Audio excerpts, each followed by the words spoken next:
Madaram Takashi, passionné de jeux d'argent, se souvient avoir été engagé par la Yakuza pour un pari qu'il a remporté, causant de lourdes pertes aux prêteurs sur gage. Il comprend pourquoi il a été enterré vivant, mais doute qu'ils iraient jusque-là pour si peu. Soudain, il remarque quelque chose d'étrange autour de lui. Madaram découvre un étrange écran tactile qui l'accueille en tant que Dungeon Master Sama. Intrigué, il décide de toucher l'interface et voit apparaître plusieurs options comme Dungeon Create et Monster Create. En explorant, il remarque un diagramme représentant une silhouette humaine, se demandant si cela pourrait être lui. En manipulant le diagramme, notre héros provoque soudain l'apparition d'un trou dans le plafond. Réalisant que ce n'est pas un simple jeu, il comprend qu'il doit construire un donjon. L'ampleur de la situation commence à le saisir, mêlant surprise et détermination. Madaram réalise que le plafond fait environ 2 mètres de haut et que le sol se trouve à une trentaine de mètres au-dessus, près de la base d'une montagne. Il décide de jouer le jeu pour l'instant, intrigué par ce pouvoir qui pourrait lui permettre de s'échapper. En explorant la carte, il découvre une ville médiévale avec des carrosses et des habitants, confirmant un certain niveau de civilisation. Madaram réalise que cet endroit n'est probablement pas le monde qu'il connaissait. En se basant sur la situation et les inscriptions de l'orbe, il en déduit qu'il se trouve dans un monde fantastique où il serait un maître de donjon capable de créer des monstres. Intrigué, il décide d'abord de vérifier l'étendue de ses pouvoirs. Madaram choisit de créer un objet plutôt qu'un monstre, optant pour une épée. En examinant les matériaux disponibles, il découvre que l'auricalque est le métal le plus rare et le plus puissant. Cependant, il réalise rapidement qu'il ne possède pas assez de points pour forger une épée en auricalque, car cela nécessite 1 milliard de points.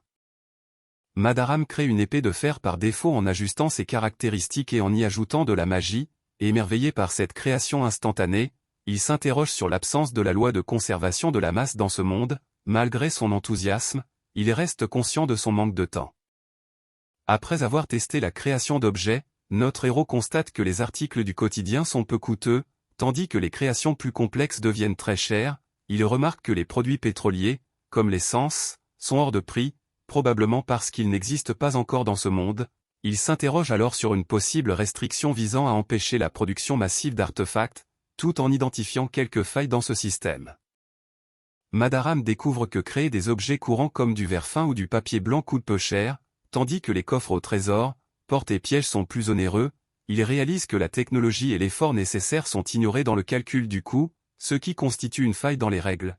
Il apprend aussi qu'il est possible de copier des objets à moindre prix, bien que le coût d'utilisation rende leur placement imprudent. Madaram réalise que même le monstre de type dragon le moins cher coûte 50 000 points, soit la moitié de ses points actuels, ce qui rend sa création impossible. Il découvre qu'il peut modifier les capacités des monstres, comme leur vitalité, force, agilité ou PM, et même leur ajouter des caractéristiques comme des dards ou des sacs venimeux. Cependant, il se sent dépassé par la complexité de gérer tous ces paramètres. Madaram comprend qu'il existe une corrélation entre les statistiques des monstres. Les petits types comme la souris peuvent augmenter leur agilité à moindre coût, tandis que renforcer la force ou la vitalité demande beaucoup plus de points. Il réalise aussi que les grands monstres ont plus de facilité à gagner en force, mais peinent à améliorer leur agilité, ce qui semble logique. Enfin, il découvre qu'il est possible d'attribuer des compétences spéciales aux monstres, ce qui lui donne de nouvelles idées, bien que cela reste tentant mais coûteux. Madaram découvre le concept d'aura de combat, où la couleur indique la puissance. Plus elle est profonde, plus le monstre est fort, allant du jaune à l'orange puis au rouge. Il comprend aussi qu'il existe des limites aux améliorations des compétences, empêchant de créer des monstres trop puissants facilement. Malgré cela, il décide de tenter d'en fabriquer un, tout en espérant ne pas en devenir la cible. Pour assurer sa sécurité, le protagoniste décide de créer une créature très faible, avec des statistiques au minimum, ne coûtant qu'un seul point. Il se rassure en se disant que les statistiques pourront être ajustées plus tard et que le risque est limité, même si la créature venait à mourir de faiblesse. Face à cette sphère poilue aux pattes fines, il se demande si elle ne va pas l'attaquer. Madaram réalise que les monstres faibles ont généralement une faible intelligence, avec une limite maximale à ne pas dépasser. Il comprend que dépasser cette limite permettrait même aux monstres de communiquer. Conscient que les supérieurs veulent qu'il crée un donjon, il décide de suivre leurs intentions, tout en restant prudent et en ne créant rien qu'ils ne comprennent pas. Madaram observe sa créature, une simple boule de poils, qui bouge timidement. Il tente de communiquer avec elle et découvre qu'elle peut parler, bien que de façon très basique. Après s'être présenté, il propose un nom à la créature, qu'il accepte avec gratitude. Madaram interroge Kerama sur le rôle du maître du donjon, il apprend que ce dernier protège le noyau du donjon, une sphère qui attire les humains, les tue, puis absorbe le mana qui déborde de leur corps pour agrandir le donjon. Intrigué, il demande qui a créé ce maître, mais Kerama ne peut pas répondre. Madaram découvre aussi que le mana est une énergie propre aux êtres vivants, collectée et convertie en points par le noyau du donjon. Madaram apprend que l'objectif final est d'accumuler 100 milliards de points, et que le premier maître du donjon à y parvenir deviendra le souverain de ce monde. Malgré le défi immense, il décide de viser cet objectif ambitieux avec détermination. Pendant ce temps, il commence à aménager son espace en suivant les conseils de Kerama, transformant la pièce en une véritable chambre fonctionnelle. Madaram demande comment atteindre les 100 milliards de points, et Kerama lui explique qu'il existe 3 façons de les obtenir, la première étant de tuer des humains. Il doit cibler des humains puissants, car plus ils s'entraînent, plus ils accumulent de mana, ce qui génère davantage de points. Cependant, attaquer des aventuriers forts comporte un risque élevé, car ils chercheront à détruire le noyau du donjon, ce qui entraînerait la mort du donjon et, inévitablement, celle du maître. Kerama explique que la deuxième méthode pour gagner des points est d'absorber l'énergie des plantes et des animaux autour du donjon, mais cela ne rapporte qu'une dizaine de points par jour. La troisième méthode consiste à absorber le mana des humains sans les tuer, car ils possèdent beaucoup plus de mana que la faune ou la flore. Un aventurier moyen qui reste 1 heure dans le donjon génère environ 10 points, tandis que le tuer rapporterait environ 10 000 points, soit 1000 fois plus. Madaram réfléchit à la possibilité de capturer des humains sans les tuer pour accumuler du mana, mais réalise que cela serait irréalisable, car il faudrait sacrifier 1 million de personnes pour atteindre 10 milliards de points. Il explique que le mana, énergie vitale, est libéré en plus grande quantité lorsque les émotions sont intenses, notamment grâce à l'aventure dans le donjon. Toutefois, il refuse d'utiliser la torture ou l'emprisonnement, car cela créerait des fluctuations émotionnelles. Et il doute que des humains laissent un donjon aussi dangereux sans réagir. Madaram apprend qu'il est impossible de créer un donjon absolument infranchissable, car les règles imposent qu'il doit toujours pouvoir être franchi. Ces règles du donjon régissent sa construction, mais personne ne sait qui les a établies. Intrigué, il demande à en savoir plus sur ces règles mystérieuses. Les règles du donjon imposent que l'entrée doit être reliée au noyau par un passage aux dimensions strictement réglementées, excluant les passages trop étroits pour les humains. Les portes peuvent être verrouillées, mais la clé doit toujours être placée dans un coffre au même étage. Les énigmes doivent être justes et résolubles par au moins 6 personnes sur 10, tandis que les codes insolubles et les pièges doivent respecter des règles précises. Madaram trouve ces contraintes beaucoup trop strictes. Les règles du donjon sont strictes et empêchent toute triche, mais il doit forcément exister des failles, comme c'est le cas pour la création d'objets. Le placement des monstres demande une attention particulière, car ils ont leur propre volonté et se déplacent librement. Madaram, intrigué, demande alors à en savoir plus sur ces créatures. Les monstres du donjon sont hostiles aux humains et attaquent sans ordre, mais leur faible intelligence peut les pousser à s'échapper ou à errer. Pour les contrôler, il faut les placer près de pièges auxquels ils sont immunisés, comme un slime dans une fosse. Cependant, les aventuriers expérimentés peuvent deviner les pièges en observant les types de monstres, ce qui complique la sécurisation du donjon. Enfin, le plus grand défi reste de fournir suffisamment de nourriture et d'eau aux créatures, car leur manque pousse les plus gros à fuir. Madaram apprend qu'il doit créer un écosystème en augmentant d'abord le nombre de monstres faibles, qui se reproduisent rapidement, pour servir de nourriture aux monstres plus puissants. Il s'interroge sur l'utilité des squelettes ou zombies, mais on lui explique qu'ils ne nécessitent pas de nourriture. Bien qu'il ne soit pas recommandé, une petite créature noire se propose alors pour l'aider dans cette tâche complexe.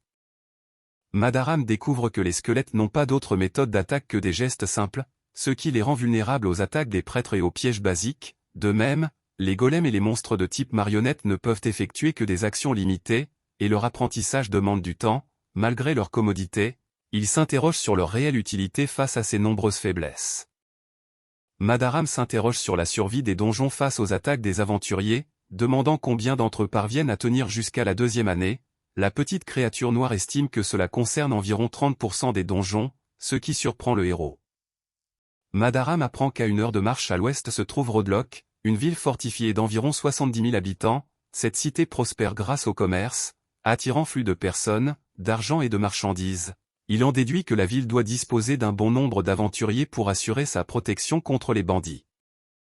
Alors que le groupe avance, Melinda interroge le protagoniste, lui demandant s'il ressent une étrange énergie magique émanant de la montagne voisine. Intrigué, il se retourne pour lui répondre, sentant que quelque chose d'inhabituel se trame.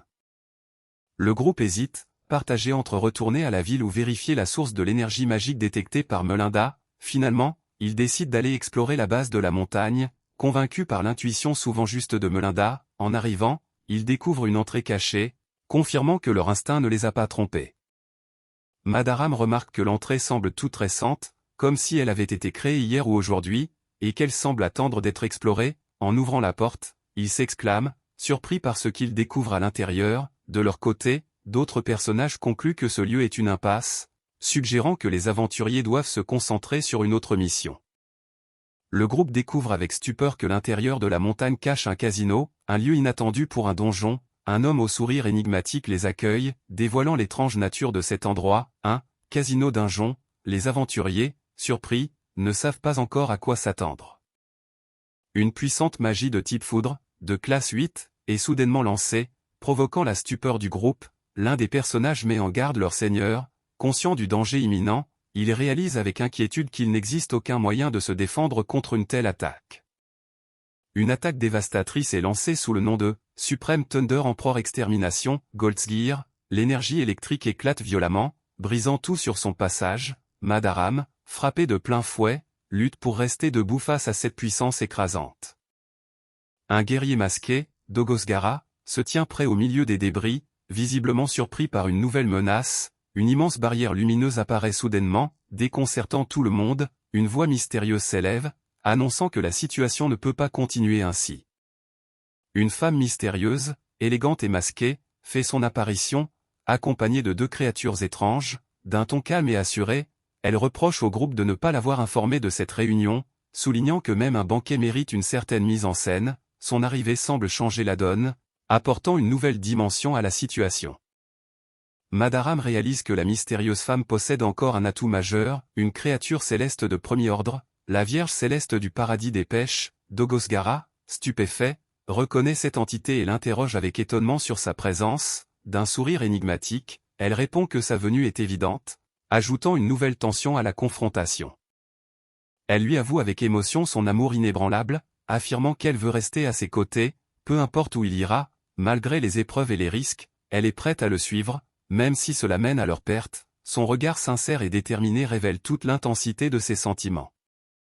La mystérieuse femme affirme que le seul ennemi restant est Madaram, tandis qu'elle se prépare à l'affronter aux côtés de sa puissante créature céleste. Dogosgara la traite de femme insensée, mais ils s'élancent ensemble, déterminés à éliminer leur adversaire. Dogosgara, surpris, se ressaisit rapidement à l'appel de la mystérieuse femme qui lui ordonne d'appeler Cain à la rescousse. Sans hésiter, il déploie deux parchemins et invoque une imposante créature de lave, prête à entrer en scène pour le combat à venir. La mystérieuse femme donne l'ordre de foncer, déterminée à en finir avec Madaram. Dogosgara invoque Cain, qui apparaît prêt au combat, accompagné de ses guerriers d'élite. Ensemble, ils s'élancent dans une attaque fulgurante pour éliminer leur ennemi commun. Madaram réalise que l'avantage ne se limite pas au nombre. La mystérieuse Chaltea, déesse céleste de la défense, bloque complètement la magie oculaire de Madaram. De plus, elle soigne instantanément les blessures et renforce les dragonniers grâce à sa magie. L'imposante créature de lave s'avance, prête à affronter le dernier adversaire. Les guerriers d'élite de Cain arrivent en renfort, déterminés à en finir. Madaram, calme et assuré, accueille leur arrivée avec confiance.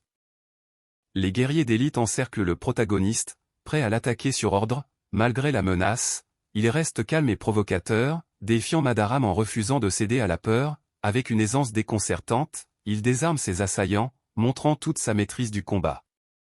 Madaram reste impassible face aux menaces de Madaram, prêt à lui infliger une défaite certaine. Le dragonnier reconnaît son courage et sa détermination, surpris de son calme à l'instant ultime. Soudain, le protagoniste attaque avec une rapidité fulgurante, lançant son assaut décisif. Le dragonnier, blessé et surpris, serre douloureusement son bras ensanglanté. Son arme tombe au sol, signe de sa défaite imminente. De son côté, la guerrière elfique exprime son étonnement face à ce retournement inattendu. Madaram découvre la guilde des aventuriers de Roadlock, où l'absence du maître de guilde inquiète la vice-maîtresse Lady Polly.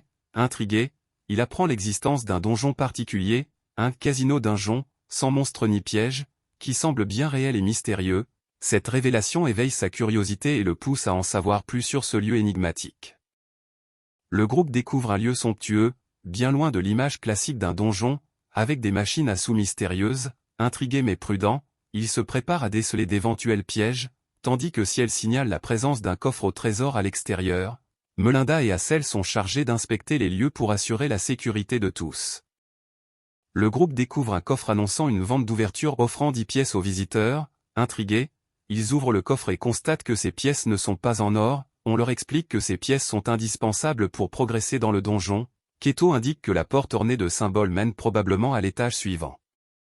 La porte ornée de symboles refuse de s'ouvrir, nécessitant l'insertion d'objets dans des trous en forme de soleil et de lune, un mécanisme classique de donjon. Le groupe découvre un coffre vide, mais apprend qu'il faut insérer les pièces obtenues plus tôt pour activer le mécanisme et obtenir une récompense.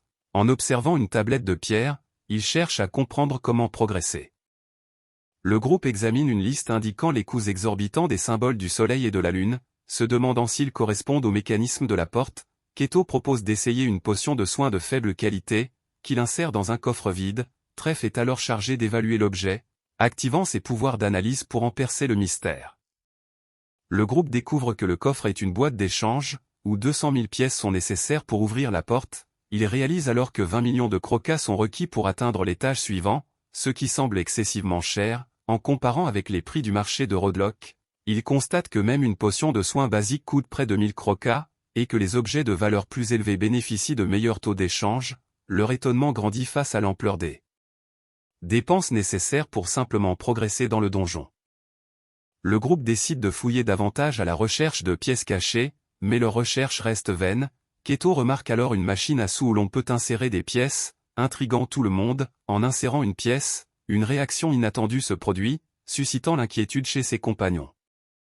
Le groupe découvre que la machine à sous insérée avec une pièce commence à distribuer des pièces supplémentaires. Intrigué, le protagoniste réalise que cette machine permet d'augmenter leur nombre de pièces sans investissement initial. Encouragé, il invite ses compagnons à essayer d'augmenter leurs pièces, malgré les doutes sur la sécurité de cette action. Le groupe exprime son étonnement face à la situation, partagé entre excitation et inquiétude.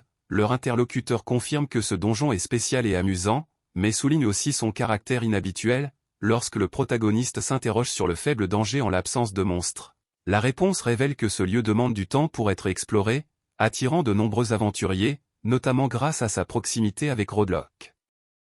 La femme insiste sur le fait qu'elle ne favorisera pas le protagoniste simplement parce qu'il est le neveu du maître de guilde, ce que ce dernier nie aussitôt.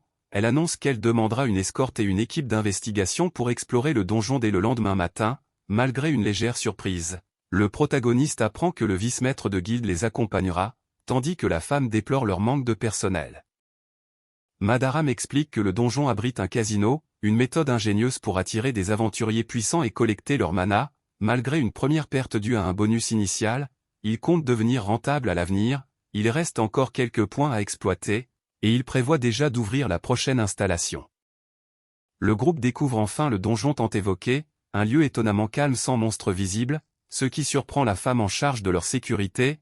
Elle ordonne néanmoins une escorte jusqu'à la fin de l'enquête. Pendant ce temps, le protagoniste, intrigué, décide de remettre à plus tard sa partie aux machines à sous.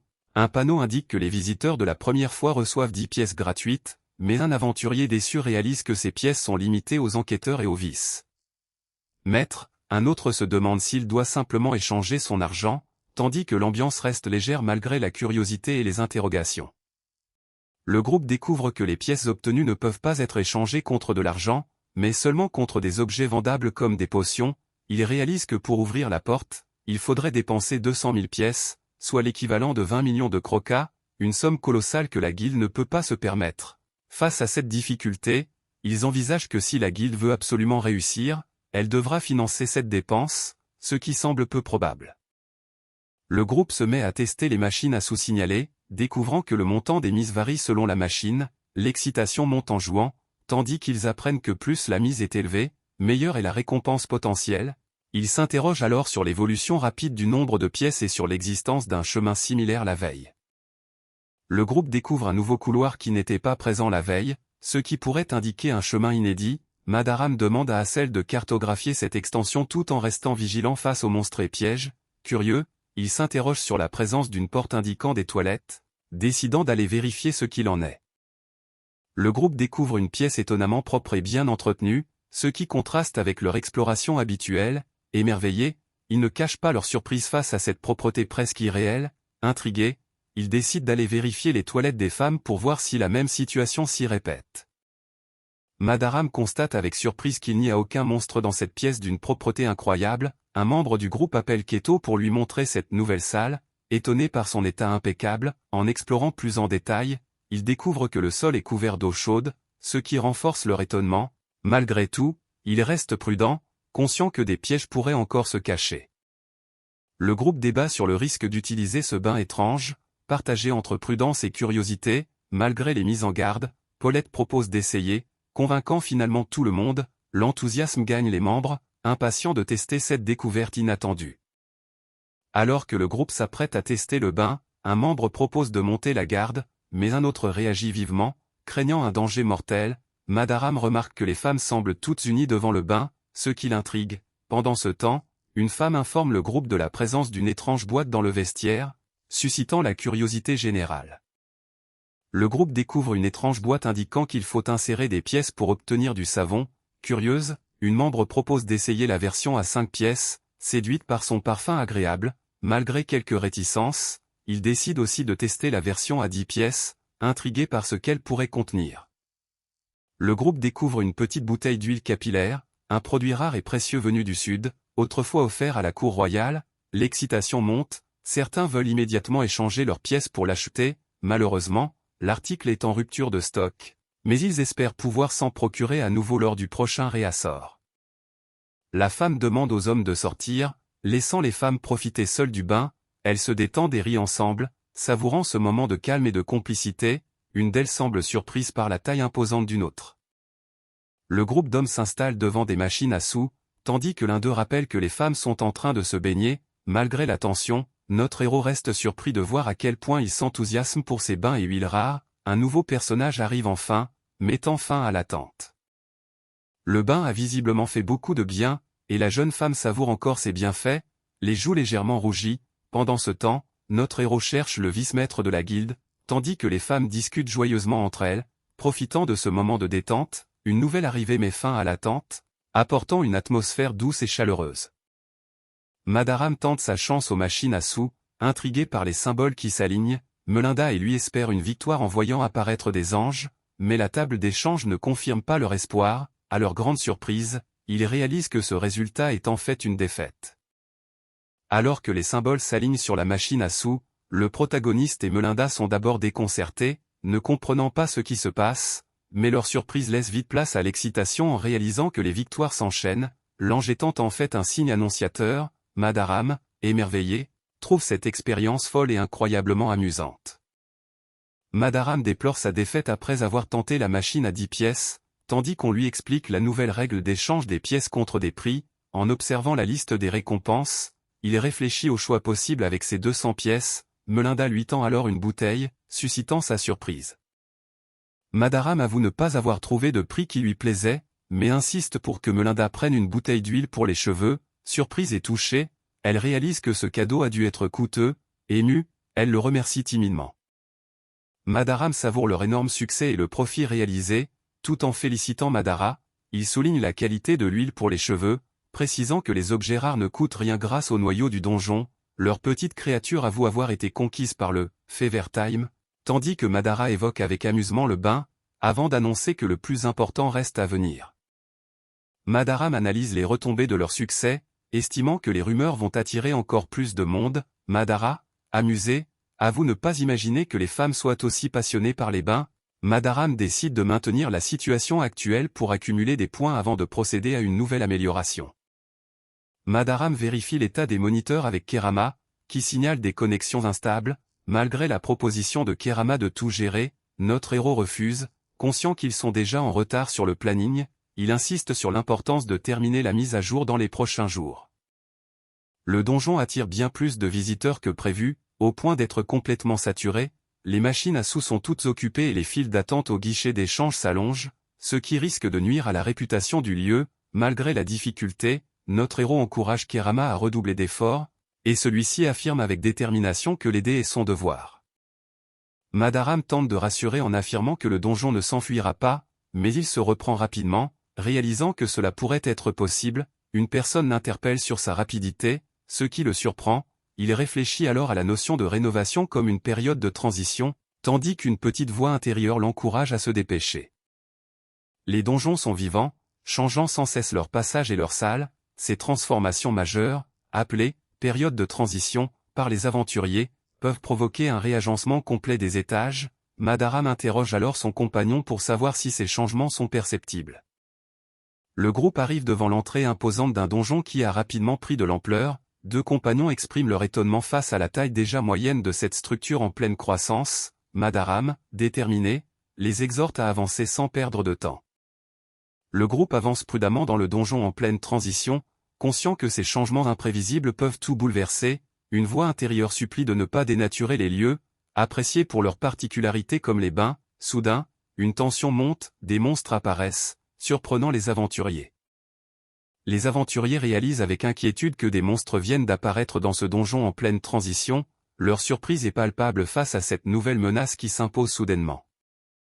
Madaram ordonne rapidement à son groupe de se mettre en position de combat. Tous se préparent avec sérieux, tandis qu'un membre du groupe semble soudainement vaciller, provoquant l'inquiétude de ses compagnons. L'urgence de la situation se fait sentir, chacun prêt à affronter ce qui les attend. Madaram bondit avec agilité, frappant violemment un squelette qui s'avance vers lui. L'ennemi s'effondre sous la puissance de son attaque, tandis qu'un autre squelette observe la scène. Surpris, le regard déterminé du héros montre qu'il est prêt à en découdre jusqu'au bout. Une mage du groupe remarque que Keto a déjà abattu un squelette et se prépare à éliminer le second. Concentrée, elle invoque une puissante magie de feu, prête à frapper son ennemi avec détermination. Les squelettes reprennent vie, mais leur comportement surprend le groupe. Une mage s'interroge sur la nécessité d'utiliser une magie d'exorcisme, tandis que le protagoniste décide de les laisser se réveiller pour mieux observer leurs réactions. Il remarque que ses ennemis ne montrent aucune volonté de contre-attaquer.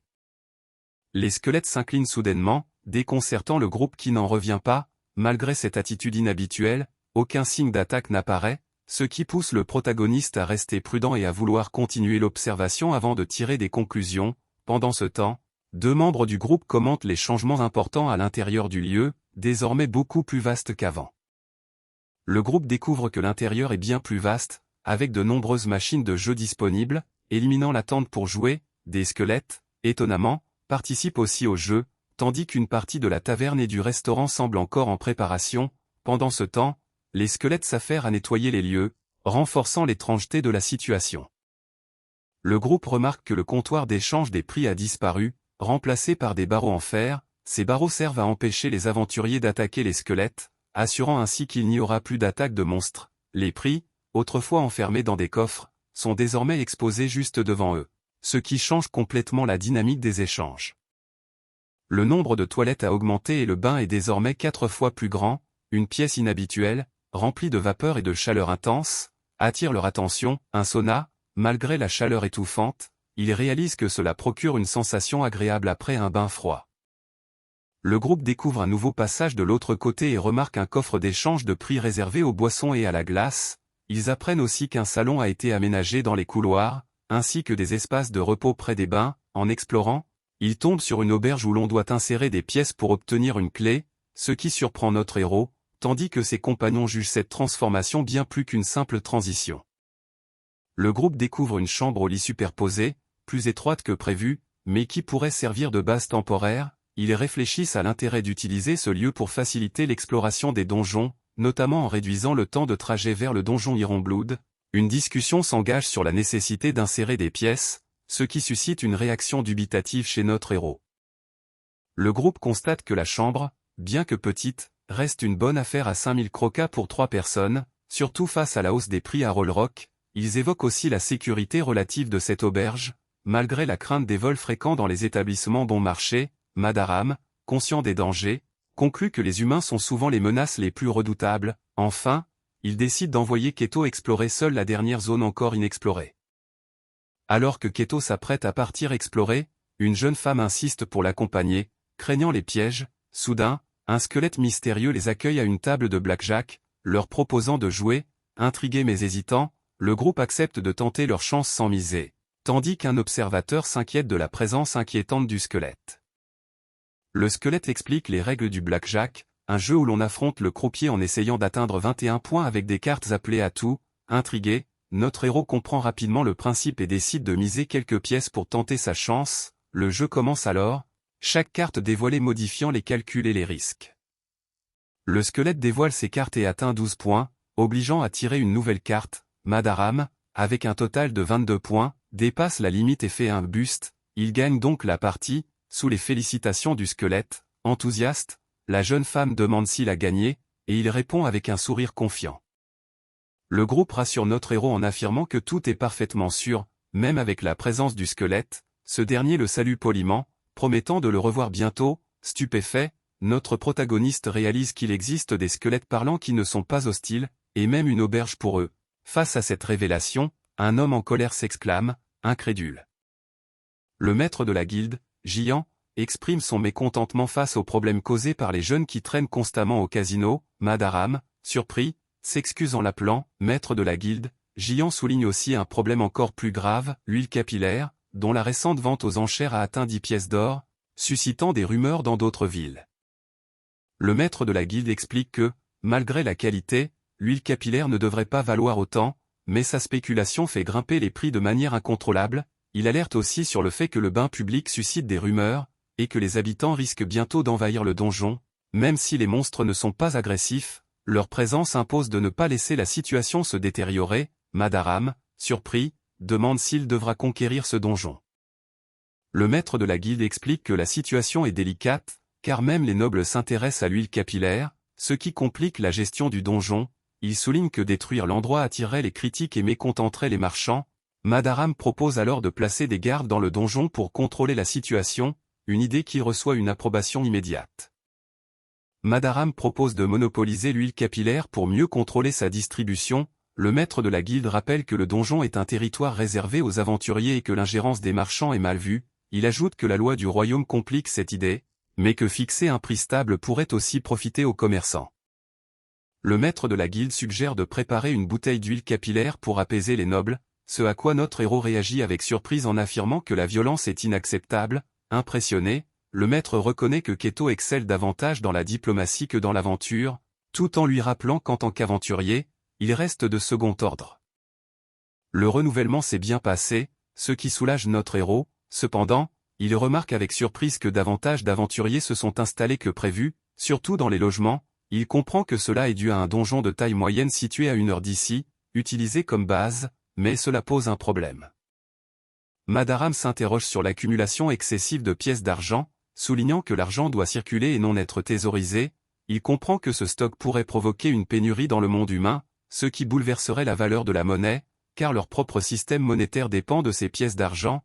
Cette prise de conscience révèle un problème économique majeur lié à cette accumulation. Madaram explique que la moindre distorsion économique peut engendrer une vague incontrôlable. Il craint qu'échanger les pièces d'argent contre de l'argent liquide ne modifie la clientèle. Face à cette complexité, il propose soudain de jouer à une machine à pince pour détendre l'atmosphère. Un homme robuste, visiblement en colère, exprime son mécontentement envers Jiran. Ce dernier, surpris, reçoit une proposition inattendue, travailler dans un donjon. Buki Nogarara, un ancien aventurier réputé pour sa bravoure, réagit avec indignation face à cette demande qu'il juge frivole. Le nombre de visiteurs ne cesse d'augmenter chaque jour, ce qui préoccupe notre héroïne. Fatiguée, une jeune femme annonce qu'il est temps de prendre un bain. Keto salue Dan, un garde, et lui demande si le travail de garde lui convient. Dan répond positivement, précisant qu'une fois le travail terminé, ils pourront se détendre au casino. Le donjon du casino a installé un poste de garde entièrement meublé, où des squelettes s'occupent du ménage. Keto demande à Dan s'il reste dormir ce soir, mais ce dernier préfère repartir à Roadlock après avoir joué aux machines à sous en attendant le retour des filles. Une discussion animée s'engage sur les jeux d'argent, Dan vantant les machines à sous uniques du donjon, tandis que Keto insiste qu'un vrai homme joue au blackjack. Le jeu du moment, And the Money, attire une foule enthousiaste autour d'une machine où une main de monstre en argile tente d'attraper des pièces. Ce divertissement coûte 10 pièces d'argent par partie et est limité à un essai par jour. Keto s'interroge auprès de Dan sur sa participation et la difficulté d'obtenir la pièce noire, tandis que Dan critique l'utilisation de ce monstre agaçant pour un jeu. Madaram explique que la boîte transparente est remplie de pièces d'or et d'argent, mais aussi de pièces colorées inhabituelles, comme le rouge, le vert et le jaune, qui offrent des chances supplémentaires.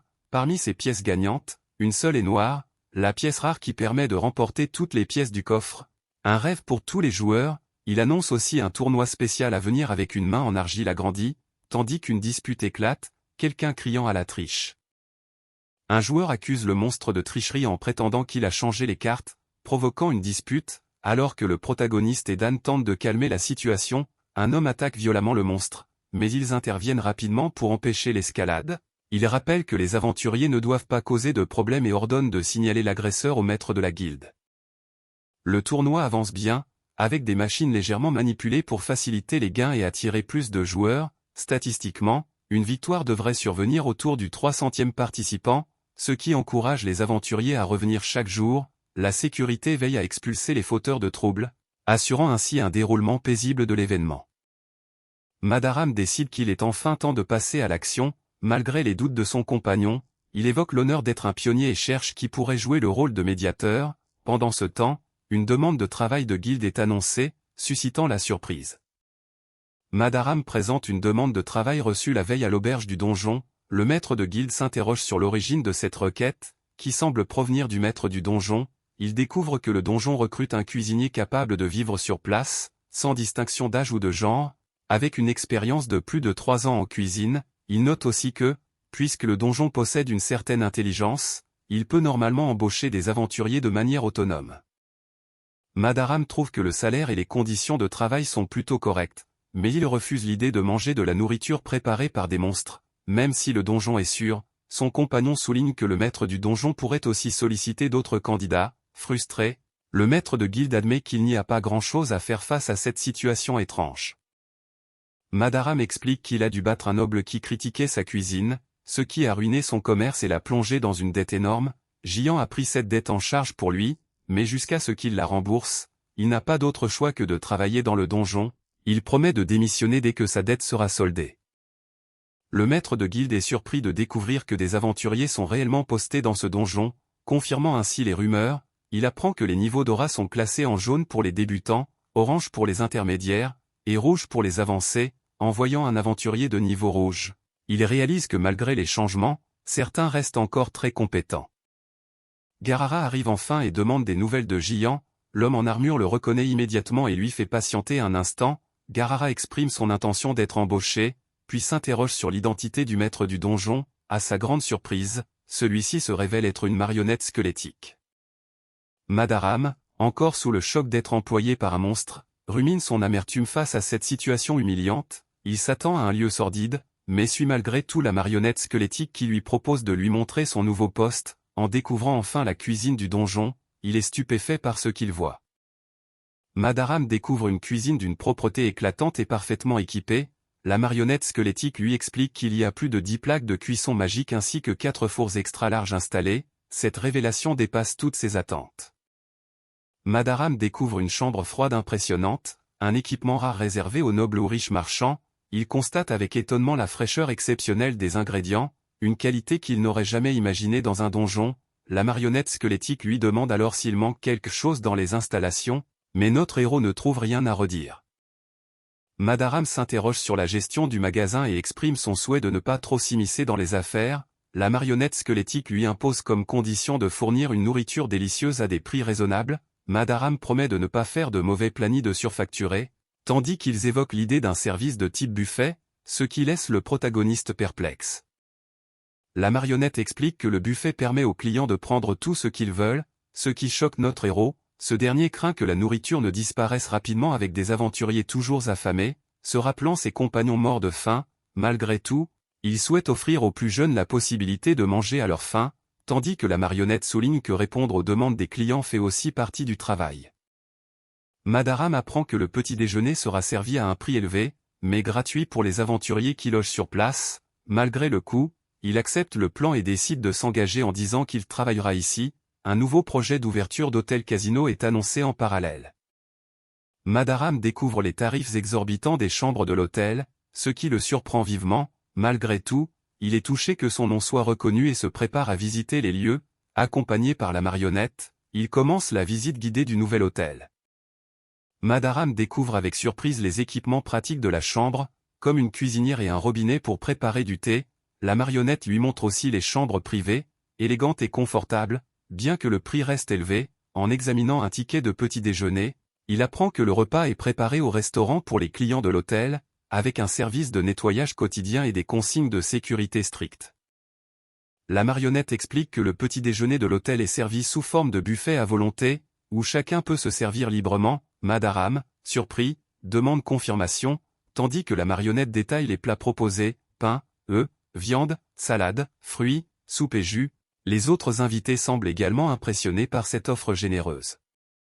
Le chef garantit que la qualité des plats servis au petit déjeuner est la même que celle de leur restaurant réputé. La marionnette précise que seuls les clients de l'hôtel peuvent en profiter, mais qu'il est possible d'y accéder moyennant un forfait de 1000 crocas. Madaram, intrigué, réfléchit au rapport qualité-prix, tandis qu'un autre invité est déjà tout excité à l'idée du buffet à volonté, ses yeux se transformant en viande. Madaram demande s'il reste des chambres disponibles, ce à quoi la marionnette répond affirmativement. Installé confortablement avec une tasse à la main, il se laisse aller à penser que cet endroit est bien trop agréable et envisage d'en faire sa base plutôt qu'un simple point de passage. Tout en réfléchissant aux contraintes liées à la vente des objets du donjon, il regrette l'absence d'un magasin de rachat à proximité. Madaram réalise qu'un simple magasin de rachat ne suffira pas et qu'il faudra aussi un atelier pour les armes et armures, ainsi que faire appel à des marchands. Il comprend que tout cela formerait presque une petite ville. Soudain, une idée lui vient, pourquoi ne pas créer une succursale de guilde ici? Un coup frappé à la porte attire l'attention du protagoniste, qui se demande s'il doit parler à son oncle. Une marionnette informe Madaram Sama qu'elle a apporté le rapport, qui révèle que le casino fonctionne bien, notamment grâce au succès du petit déjeuner, malgré une pénurie d'ingrédients. Le rapport confirme que les ingrédients utilisés sont courants et que les points accumulés couvrent largement les coûts, ce qui rassure Madaram Sama. La marionnette annonce ensuite que le nombre de points nets quotidiens a enfin dépassé les 10 000, un exploit rare en seulement 6 mois. Madaram Sama s'interroge sur la signification réelle de cette réussite. Madaram réalise que la croissance rapide du casino en 6 mois atteint désormais ses limites, puisque 70 à 80% des aventuriers de Roadrock y sont déjà venus. Il comprend qu'il faudrait multiplier par 10, voire 50, le nombre de clients pour espérer une progression significative, ce qui semble difficile. De plus, il anticipe que les goûts des gens évolueront et que d'autres établissements similaires finiront par apparaître, menaçant la pérennité du casino malgré la longévité du maître du donjon. Dans le grand hall, plusieurs personnages discutent de Madaram, un maître de donjon débutant dont la popularité grandit rapidement. Il critique sa méthode peu orthodoxe, notamment le fait qu'il n'ait tué personne dans son donjon et qu'il impose des frais élevés pour y entrer. Ces remarques soulignent le contraste entre ses résultats et les attentes traditionnelles. Une femme au regard déterminé ordonne de convoquer Madaram à une audience d'enquête, tandis qu'un homme souriant semble intrigué par cette décision. L'atmosphère est tendue, marquant un tournant dans la situation du maître de donjon. Un homme nommé Jek fait son entrée, attirant immédiatement l'attention des passants. Avec ses cheveux blonds soigneusement coiffés et sa veste rouge bien taillée, il semble être une personne influente. Plusieurs personnes l'abordent chaleureusement, témoignant de sa popularité. Madaram se demande quelle serait la réaction des gens s'ils découvraient que Jek est en réalité le maître du donjon. Il commence à fréquenter occasionnellement le casino en contrôlant une marionnette humanoïde. Alessandra l'accueille chaleureusement, complimentant la couleur de ses ongles, ce qui fait sourire Jek. Jek explique qu'en discutant avec les aventuriers sur le terrain, il peut recueillir des informations brutes essentielles à ses recherches. Une femme lui propose un dîner, mais il décline poliment, prétextant une invitation de Minchia. Frustrée, elle s'éloigne en maugréant, tandis que Jek semble agacé par sa réaction. Jek révèle que Minchia est une autre forme temporaire qu'il contrôle, créée pour étudier les besoins des femmes, et non par goût du travestissement. Installé au bar, il commande un verre tout en précisant qu'il est là avant tout pour recueillir des informations sur ce monde. Le barman l'interroge alors sur d'éventuelles histoires intéressantes. Un immense gouffre s'étend dans ce monde, plongeant jusqu'aux abysses. On raconte qu'une tour, créée par les dieux, s'élève jusqu'aux cieux. À côté, un arbre-monde gigantesque domine le paysage, aussi vaste qu'une chaîne de montagnes.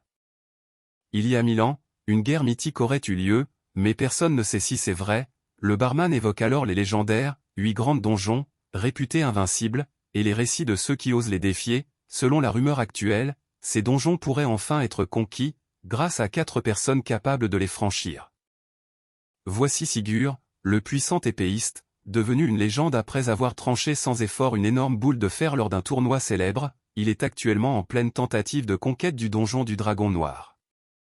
Voici Yojiri, l'assassin fantôme, dont personne n'a jamais vu la véritable apparence. Sa seule preuve d'existence réside dans les têtes tranchées de ses victimes. Il tente actuellement de conquérir le donjon de la lame malveillante. Voici Altaïr Vermillon, surnommée la sorcière des cendres, une prodige venue de la cité magique de Gundoronoff. Dès l'âge de 10 ans, elle aurait réussi à lancer seule une magie de classe 8, un exploit considéré impossible. Elle tente actuellement de conquérir le donjon du Lotus pourpre.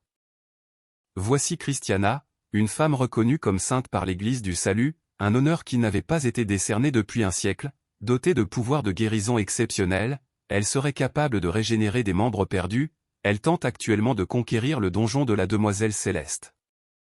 Madaram réfléchit à la situation, 8 grands donjons, mais seulement 4 challengers. Il engage la conversation avec le maître du bar, demandant à goûter la meilleure boisson. Ce dernier évoque alors l'épée divine Myon, une arme légendaire que seul un héros reconnu par les dieux peut manier, et qu'aucune force ou vantardise ne peut tirer de son fourreau. Pendant 2 heures, le protagoniste écoute les récits des aventuriers au bar, où le sujet brûlant est la construction d'une ville près du donjon du casino. Le chantier avance rapidement, avec des installations qui commencent à former un véritable village. Il apprend que cette idée vient de Keto, le premier aventurier à s'être aventuré dans ce donjon. De retour dans sa chambre, il se détend et active une capacité mystérieuse nommée « Libération de possession ». Madaram s'adresse à Maria, une créature qu'il a créée. Bien qu'elle soit un zombie, un cadavre animé, elle remplit parfaitement son rôle. Il apprend que les vêtements et cosmétiques qu'ils ont développés rencontrent un franc succès, preuve de l'efficacité du département de développement des prix. Madaram explique que Maria, bien qu'intelligente et dotée de cordes vocales, parle très peu, ce qui fait aussi partie de sa personnalité. Il décide ensuite de se rendre au département de développement des prix pour découvrir leur prochain projet. À son arrivée, il salue Melia et Alia, qui l'attendent dans la salle de travail. Madaram explique qu'il a créé Melia et Alia pour renforcer l'équipe, car Maria seule ne suffisait pas. Il souligne que seules leurs coiffures ont été modifiées pour les différencier facilement. Il félicite Melia pour le succès de son vernis à ongles et Alia pour les vêtements qu'elle a conçus, très appréciés au point d'être largement portés. Il conseille d'ajouter des variations de couleurs ou de petits changements aux mêmes articles. Malgré leur manque d'expressivité, les 3 écoutent attentivement. Le héros demande ensuite à Maria de lui montrer les nouveaux produits. Madaram s'assure que les matériaux utilisés dans les cosmétiques ne sont pas toxiques. Conscient que des substances dangereuses pourraient transformer le donjon en une cible de conquête, il demande à son équipe de lui signaler immédiatement s'il manque quelque chose. Pendant ce temps, une petite créature fait son retour dans la pièce. Une petite créature informe formellement le héros que cela fait 1 an qu'il est devenu maître du donjon, ce qui le surprend. Elle annonce ensuite qu'elle a de bonnes et de mauvaises nouvelles à lui communiquer. La bonne nouvelle est qu'en ayant survécu 1 année en tant que maître, il a désormais le droit d'entrer et sortir librement de la société du donjon. Le héros découvre l'existence de la Société du Donjon, un lieu de rassemblement pour les maîtres de donjon. Il apprend que seuls ceux qui survivent 1 année peuvent y accéder librement et installer un cercle de transfert personnel. Cette société sert principalement à échanger des informations, mais permet aussi d'acheter et vendre des monstres. Le héros apprend qu'il peut utiliser ses points pour acheter des terrains au sein de la Société du Donjon, et même envisager d'ouvrir une seconde branche de son donjon casino. On lui explique aussi qu'il est possible de prêter et d'emprunter des points, mais que cela nécessite un processus de sélection rigoureux avec des garanties. En cas de non-remboursement, le donjon lui-même sert de collatéral et peut être confisqué puis converti en points, ce qui révèle la sévérité du système. Le héros découvre que le remboursement d'un prêt entraîne une décote importante sur le donjon, qui ne vaut plus qu'1/10 des points investis. En cas de non-remboursement, il risque donc de perdre une grande partie de son donjon. De plus, si le donjon est conquis, le prêteur ne pourra plus récupérer ses points, ce qui ajoute un risque pour les 2 parties. Malgré tout, le protagoniste accepte de mettre en place le cercle de transfert, conscient des précautions à prendre. Le héros apprend qu'il a été accusé de mauvaise gestion de donjon et reçoit une convocation à une enquête. Les accusateurs sont les maîtres de donjon numéro 8, membres du prestigieux groupe appelé les Grands 8. Ce groupe représente l'élite qui gouverne les 8 plus grands donjons. Les maîtres des donjons les plus puissants sont présentés, le donjon de l'insecte venimeux avec 190 millions de points, le donjon du dragon noir à 180 millions, et le prestigieux donjon d'argent, qui totalise 220 millions de points. Ces chiffres illustrent l'immense influence et la puissance des membres du Grand Hui. Parmi les membres du Grand Hui, plusieurs maîtres de donjon se distinguent par leur puissance, le donjon du désir et le donjon de l'allure, chacun avec 140 millions de points, viennent ensuite le donjon de la demoiselle céleste à 120 millions, le donjon de la lame malveillante à 110 millions, et enfin le donjon du lotus pourpre avec 109 millions de points. Madaram découvre que son donjon ne totalise qu'environ 4 millions de points, bien loin des scores des autres maîtres dépassant les 100 millions, il réalise que son donjon n'a jamais tué personne, ce qui pose un sérieux problème, malgré les différentes excuses.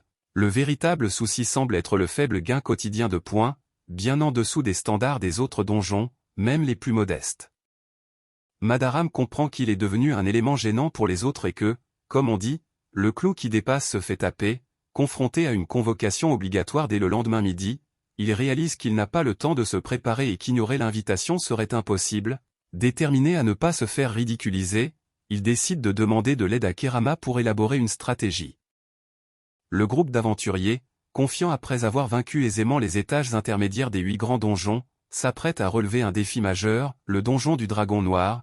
Pourtant, une fois à l'intérieur, le protagoniste découvre avec horreur que tous ses compagnons sont morts, laissant place à un silence glaçant. Cette tragédie inattendue brise leur optimisme et change radicalement la donne. Le groupe d'aventuriers est anéanti en un seul combat, submergé par une force terrifiante. Madaram découvre l'existence d'une aura noire, signe d'un pouvoir extrême et maléfique. Face à cette menace, l'espoir semble s'évanouir, rendant toute victoire impossible.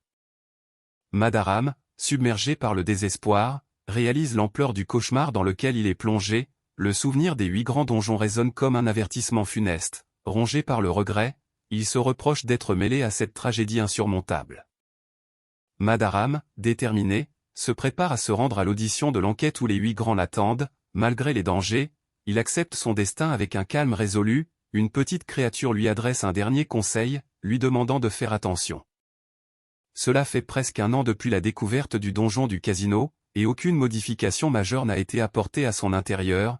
Pendant ce temps, un plan clair pour construire une branche de la guilde est en cours d'élaboration, tandis que notre héros termine les derniers préparatifs avec sérieux. Madaram regrette d'avoir proposé si légèrement la création d'une branche de la guilde, conscient du poids que cela implique. La discussion s'est étendue à la construction de la ville, avec Keto désigné comme responsable, un rôle qu'il redoute de devoir assumer. Les conflits autour des intérêts et des profits s'intensifient, mêlant même les marchands, et la situation devient de plus en plus ingérable. Melinda sert un thé préparé avec soin, ce qui réjouit notre héros. Il lui propose ensuite d'aller manger ensemble une fois la mission terminée, une invitation qu'elle accepte avec plaisir. Keto se sent reconnaissant envers Melinda pour son soutien. Le groupe décide de se séparer, ce qui provoque la colère d'Acel qui trouve cette décision égoïste et s'inquiète pour leur avenir. Keto s'excuse, expliquant que c'est à cause de sa nouvelle responsabilité dans la construction de la branche de la guilde. Malgré les tensions, certains membres tentent de calmer la situation, tandis que Melinda exprime sa compréhension des sentiments de chacun. Keto explique qu'il a consulté le maître de la guilde à propos de leurs inquiétudes financières. Il a demandé si Gantz, Acel, Ciel et Trèfle pouvaient rejoindre la force de sécurité du donjon. Face à leur surprise, il insiste, puisque le groupe se sépare, il devrait au moins accepter cette proposition. Melinda taquine Keto en lui demandant si personne ne resterait pour l'aider, ce qui le met mal à l'aise. Alors qu'ils discutent, Dan arrive en courant, paniqué, annonçant que le donjon a encore changé, ce qui alarme immédiatement Keto. Madaram se retrouve dans un lieu impressionnant appelé The Grand Height, où une atmosphère solennelle règne. Face à une figure imposante, il comprend que l'interrogatoire va commencer. Une tension palpable s'installe alors que l'enquête débute. Sylvana, la présidente du Grand Height et maîtresse du donjon d'argent, prend la parole en dévoilant des informations issues des premières investigations. Elle ordonne à l'accusé de décliner rapidement son identité, déclenchant un échange tendu où ce dernier refuse de se reconnaître coupable. La confrontation s'intensifie avec des répliques cinglantes, soulignant la rivalité et l'autorité imposante du Grand Height. Les membres du Grand Height, représentants de différents donjons, débattent avec véhémence. Ils rappellent que cette audience est censée être une enquête, non un jugement, mais soulignent que l'accusé est déjà présumé coupable dès qu'il est convoqué. L'accusé, lui, nie toute faute, affirmant avoir respecté les règles du donjon, ce qui provoque l'irritation de ses interlocuteurs. Yulin, la 6e du Grand Height, provoque l'accusé en lui reprochant de n'avoir encore tué personne, ce qui déclenche les moqueries de Judas et Cain, respectivement 7e et 8e siège, ce dernier le qualifie même de honte pour les maîtres de donjon. L'accusé réplique avec assurance que les règles du donjon n'exigent pas de tuer, et qu'il se passe très bien de leur reconnaissance. Un membre du Grand Eight, au visage bestial et menaçant, lance une mise en garde violente à l'accusé, le traitant de gamin débutant et lui promettant la mort. Autour, les autres membres observent la scène avec des expressions variées, mêlant amusement, sérieux et curiosité. Leur présence imposante souligne la tension croissante dans cette confrontation. Madaram admet être le plus faible du Grand Eight, mais rappelle que les maîtres de donjon sont immortels tant que le noyau du donjon reste intact. Un membre du Grand Eight rétorque que, s'il ne peut pas mourir, il suffira de l'emprisonner à vie. Avec un sourire confiant, notre héros révèle que ce corps n'est qu'une marionnette, insinuant qu'il n'est pas vraiment venu dans son corps principal, ce qui déstabilise ses adversaires. Une femme au sourire cruel explique que la barrière magique emprisonne l'esprit du possédé, l'empêchant de retourner dans son corps. Elle le déclare désormais leur prisonnier, prêt à subir leur torture magique. Son expression sadique promet un châtiment imminent, tandis que le protagoniste reste en arrière-plan, visiblement surpris. Un homme assure qu'il s'occupera lui-même de la torture, épargnant ainsi Hulin. Madaram, toujours dans sa cage, se moque de leurs menaces en souriant. Soudain, un nouveau personnage fait son apparition, révélant que son esprit ne possède pas cette marionnette, ce qui surprend ses adversaires. Madaram explique qu'il contrôle la marionnette à distance grâce à un outil magique spécial, son esprit restant avec son corps principal. Un adversaire furieux le traite de lâche pour utiliser une marionnette. Une femme propose d'alléger la barrière magique qui bloque la porte, à condition que ces conditions soient acceptées, tandis que le héros refuse de céder face à leur pression. La femme calme invite Dogogara à écouter ces conditions, ce qui surprend les autres. Madaram, confiant, commence à dévoiler son plan, reconnaissant que la suite est un pari risqué. Il propose de connecter son donjon casino au leur via un cercle de transfert, une idée qui suscite des doutes, mais il affirme que c'est possible puisque la société elle-même est un donjon. L'un des adversaires remet en question la nécessité de connecter leur donjon à celui du héros, soulignant la différence de rang entre eux. Ce dernier explique que c'est le même principe que de relier un donjon à la société, mais qu'un accord mutuel est indispensable. Face au refus de signer un contrat avec quelqu'un qu'il juge indigne de confiance, le protagoniste accepte le défi, prêt à prouver sa valeur. Madaram, sûr de lui, mise son cœur de donjon, défiant ainsi ses adversaires. Cette déclaration audacieuse provoque la surprise et l'incrédulité chez ses interlocuteurs, qui ont du mal à croire à l'ampleur de ce pari. Madaram propose de miser son cœur de donjon, équivalent à sa propre vie, et exige que la pénalité en cas de rupture du contrat soit égale à ses points totaux. Il met ainsi la pression sur ses adversaires, soulignant que la violation du pacte entraînerait la mort de Madaram, ce qui ne représenterait qu'un faible coût pour eux. Face à cette audace, l'un des opposants accepte enfin, tout en s'interrogeant sur l'emplacement prévu pour le cercle de transfert. Madaram choisit l'emplacement du cercle de transfert, juste à l'entrée, et propose de négocier le prix des portes menant plus profondément dans le donjon. Il suggère de réduire drastiquement les coûts, convaincu que ses adversaires accepteront ces conditions avantageuses, mais contre toute attente, l'un d'eux exige que tout soit gratuit, marquant un tournant dans les négociations.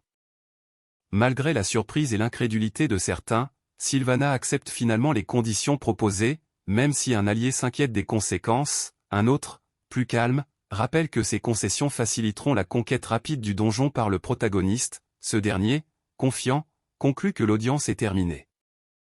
L'audience se termine officiellement, et la foule commence à se disperser. Keto se ferait un chemin à travers la foule, tandis que des questions fusent sur l'état du maître de guilde et l'exploration du donjon. Madaram ordonne alors d'évacuer tout le monde pour le moment, précisant que Gantz et Trèfle sont déjà partis enquêter et qu'un télégramme a été envoyé au maître de guilde. En explorant une pièce du donjon, le groupe découvre un cercle magique d'une complexité impressionnante. Keto apprend qu'il s'agit d'un cercle de transfert, mais malgré une tentative d'utilisation, le lien avec l'intérieur du donjon semble interrompu. L'inquiétude grandit alors que le mystère de cette coupure demeure entier. Une silhouette inconnue apparaît soudainement, provoquant la surprise du protagoniste qui réalise que ces individus ne sont pas des aventuriers de Roadlock. Leur aura puissante dépasse largement leur niveau, et ils se trouvent dans le casino Dungeon, que le héros confond d'abord avec le Silver Dungeon.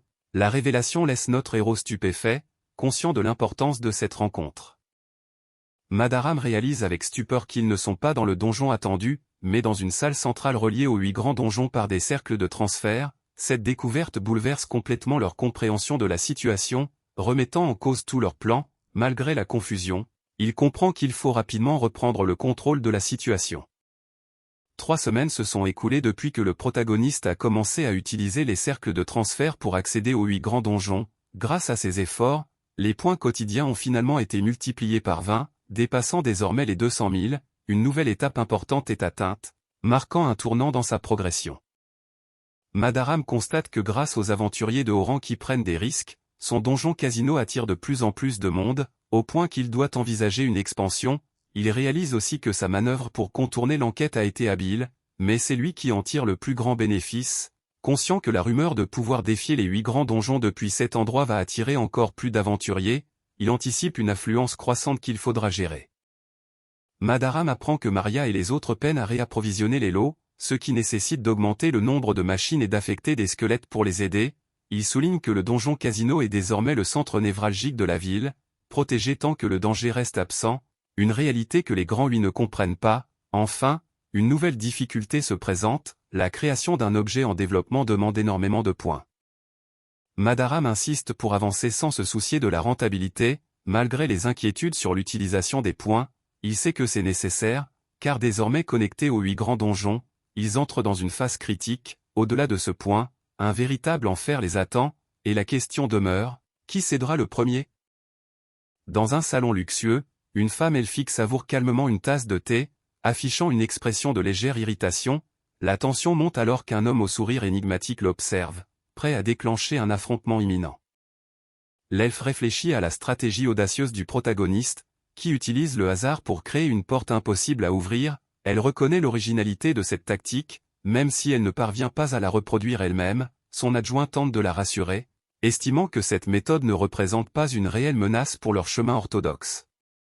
L'elfe explique que sa méthode est effectivement non orthodoxe, ce qui pose problème. Elle précise que dans son donjon, déjà meurtrier pour de nombreux aventuriers, installer une porte comme celle du protagoniste serait trop suspect.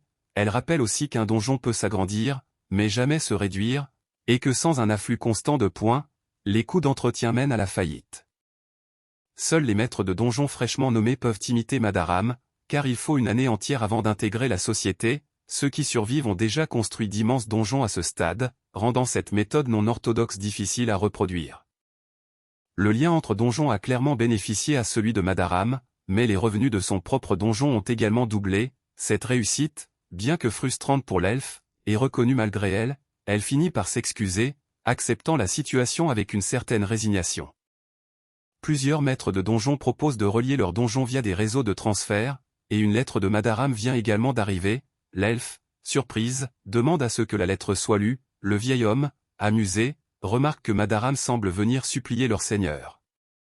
Madaram, dépassé par les nombreuses demandes de lien entre donjons, propose que les 8 grands donjons prennent l'initiative de créer un comité de gestion. Ce comité serait chargé d'établir des lois claires sur les contrats et les sanctions en cas de non-respect. Cette idée, bien que lourde à mettre en place, est jugée étonnamment pertinente par l'elfe.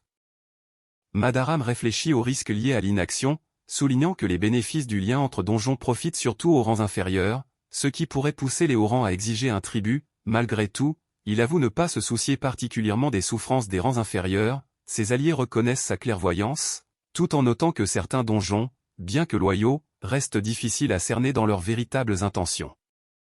L'elfe exprime ses réserves quant à l'idée de créer des lois, surtout parce qu'elle vient de Madaram. Elle doute que ce dernier veuille vraiment s'impliquer dans le comité, mais un autre personnage assure qu'il connaît sa place. Malgré cela, elle reste sur ses gardes, consciente que Madaram est plus rusé qu'il n'y paraît.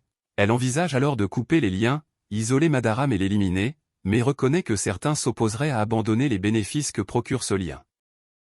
Elle cherche un moyen d'attaquer Madaram tout en préservant les intérêts de tous, et décide de convoquer une assemblée générale pour ajouter une nouvelle règle basée sur l'article 4 des lois du donjon 6. Malgré son assurance, elle se moque intérieurement de l'ignorance de Klimt, qu'elle charge de convoquer les grands 8. Les lois du donjon 6 sont énoncées. Un maître de donjon doit construire un donjon, ce donjon doit être conquérable, et le maître doit respecter les règles du donjon. Ces principes fondamentaux encadrent la création et la gestion des donjons. Les règles du donjon 6 précisent que les règles fondamentales sont inviolables, mais que des règles supplémentaires ne peuvent être ajoutées que si elles sont proposées par les maîtres de donjon classés de la 1re à la 10e place, et approuvées par la majorité des maîtres. Ces nouvelles règles doivent être justes et équitables pour tous, et ne doivent pas contredire les règles établies auparavant. Le conseil de la société se réunit dans une grande salle imposante, les maîtres de donjons présents affichent une certaine tension, certains transpirent et échangent des regards inquiets, l'atmosphère est lourde, chacun semble conscient de l'importance des décisions à venir. Sylvana observe la salle avec un sourire énigmatique, tandis que les maîtres de donjons semblent surpris par une décision inattendue. Ajouter des règles au donjon sert souvent à piéger des rivaux, et il paraît que personne n'a été prévenu à l'avance. Le plan de Sylvana viserait donc non pas un seul individu, mais l'ensemble du groupe, ou peut-être autre chose. Un personnage fait son entrée en s'excusant pour son retard, tandis qu'une créature demande quel est l'ordre du jour. On apprend que le sujet principal concerne les connexions des donjons. La personne arrivée tardivement explique qu'elle a finalisé les règles à la dernière minute, mais qu'elle compte bien les présenter telles quelles. Les règles pour la connexion des donjons sont enfin dévoilées, les liaisons doivent passer uniquement par des cercles de téléportation, placés au même étage que l'entrée, avec un passage fluide entre les deux. Le nombre de points de connexion se décide par accord mutuel, ou par le comité en cas de désaccord. De plus, la partie de rang inférieur doit verser des points à la partie de rang supérieur lors de la liaison. La dissolution d'une liaison entre donjons nécessite l'accord mutuel des deux parties, sinon des pénalités sont appliquées, décidées par le comité d'examen. Ce comité est composé des 8 maîtres de donjons les mieux classés. Face à ces règles strictes, certains restent sceptiques tandis qu'un autre reconnaît leur valeur et l'importance de les intégrer. Le comité d'examen souligne que les articles 1 à 3 sont clairs, mais insiste sur l'importance cruciale de l'article 4, celui-ci confère au comité une autorité significative, notamment pour fixer librement les points de liaison entre donjons déjà connectés. Un membre s'interroge sur le faible nombre de donjons liés, ce à quoi un autre répond qu'il n'en existe presque aucun. Le comité calcule que le donjon de Madaram génère en moyenne 250 000 points par jour, et propose que chacun des 8 membres collecte 40 000 points, soit un total de 320 000 points, ce qui entraînerait un déficit de 70 000 points. Face à la possibilité que Madaram veuille dissoudre la liaison, il décide de fixer une pénalité si élevée qu'il ne pourra pas la payer, estimant qu'il lui faudrait environ 100 millions de points pour y parvenir. La décision est prise sans appel. La réunion générale des maîtres de donjon s'est conclue sans encombre, avec une adoption unanime des décisions prises. Pourtant, malgré la lourde pénalité imposée, Madaram continue de s'acquitter de ses paiements sans résistance, ce qui intrigue profondément notre héros. Une question persiste, pourquoi ne lutte-t-il pas contre cette situation?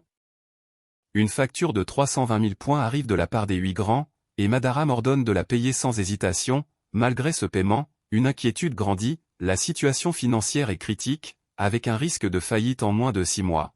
Madaram réfléchit alors à des solutions pour réduire les dépenses et attirer plus de clients, conscient que cela pourrait ne pas suffire. Une affiche annonce un tournoi de boxe, le Battle Champion. Pour recruter des participants, Melinda informe qu'Eto qu'elle a compilé la liste des inscrits, et ils évoquent la participation de Maison, un combattant impressionnant, connu pour sa taille imposante et ses compétences en arts martiaux. L'enthousiasme grandit autour de ce nouveau défi, avec Maison qui semble particulièrement motivé. Le groupe se réjouit à l'idée de pouvoir enfin remporter ce premier tournoi, espérant voir un vainqueur local. Le Battle Champion est présenté comme un tournoi d'arts martiaux organisé par le donjon, où les combats se déroulent en 1 contre 1, à main nue. Le vainqueur recevra un prix du donjon et l'honneur d'être le tout premier champion. Le groupe discute de la gestion du tournoi, soulignant qu'ils ont réussi à obtenir un prêtre pour soigner les participants, ce qui les rassure. Cependant, une inquiétude persiste quant à la dégradation de l'ordre public, surtout avec l'afflux de personnes attirées par le casino et les paris clandestins autorisés par le maître du donjon. Un membre remarque que les nouveaux venus ont un regard inquiétant, signe que la situation pourrait rapidement devenir sérieuse. Madaram s'interroge profondément sur les véritables intentions du maître du donjon, doutant que son but soit simplement de sauver des vies. Il se demande pourquoi ce dernier semble si préoccupé par l'image qu'il renvoie, et cherche à comprendre la raison d'être même des donjons. Une question plus large émerge. Quel est le véritable objectif caché derrière ces actions? Une arène bondée accueille un combat intense entre 2 adversaires. Sous les regards captivés du public, les spectateurs vibrent d'excitation, certains pariant tout ce qu'ils ont sur le résultat. La tension monte, d'autant plus qu'une menace violente plane sur le perdant, ajoutant un poids dramatique à l'affrontement. Madaram et son étrange compagnon jouent aux échecs, évoquant leur passé où il enseignait encore. Malgré une situation sur le plateau qui semble désespérée, ils refusent d'abandonner, convaincus qu'il reste une chance de victoire. Une complicité légère se dégage entre eux. malgré la tension du jeu. Dogosgara, visiblement paniqué, supplie Sylvana et Maguire de lui prêter quelques monstres pour défendre son donjon. Sylvana, surprise, réalise que la situation de Dogosgara est critique. Un observateur commente que ce combattant, connu pour son style agressif, est peut-être sur le point de perdre son donjon.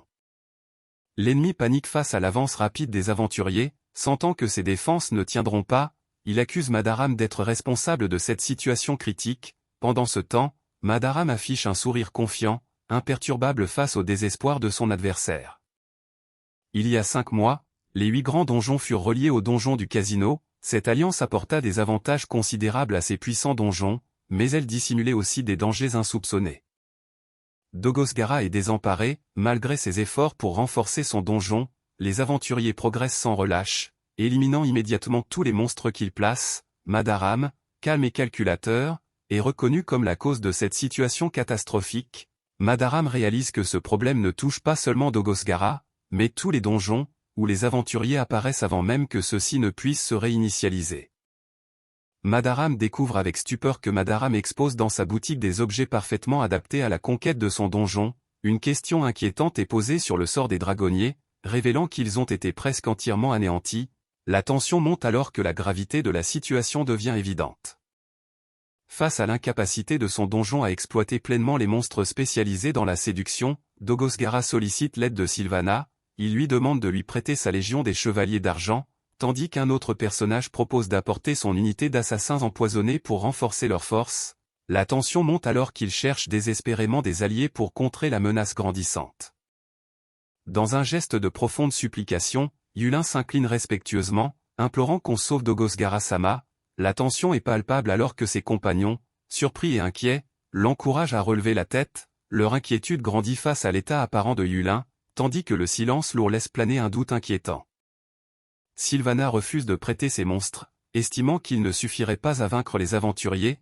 La tension monte alors qu'une silhouette mystérieuse apparaît soudainement, provoquant la surprise et l'inquiétude générale. Dogosgara semble être au centre de cette apparition énigmatique.